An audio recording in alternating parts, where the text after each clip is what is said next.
हळदी कुंकू कार्यक्रमाचे आयोजन. मकर संक्रांतीनिमित्त सातवे येथे पुण्यश्लोक अहिल्यादेवी होळकर मागासवर्गीय महिला बहुउद्देशीय सहकारी संस्था यांच्या वतीने हळदी कुंकू कार्यक्रमाचे आयोजन करण्यात आले होते.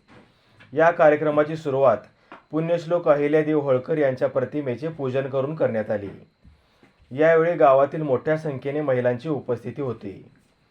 यावेळी कार्यक्रमाच्या अध्यक्षस्थानी संस्थेच्या अध्यक्षा सौ रोहिणी प्रकाश गोरड, उपाध्यक्षा सौ शोभा बिरू गावडे, सचिव सौ मेघा आळोबा गोरड, संचालिका सौ सुप्रिया सचिन गोरड, सौ गीता संतोष जाधव, सौ मेघा दत्तात्रय शिनगारे, सौ सीमा भिकाजी झोरे व श्रीमती संगीता महिपती जाधव यांच्या उपस्थितीमध्ये तिळगुळ व भेटवस्तू वाटप करण्यात आले.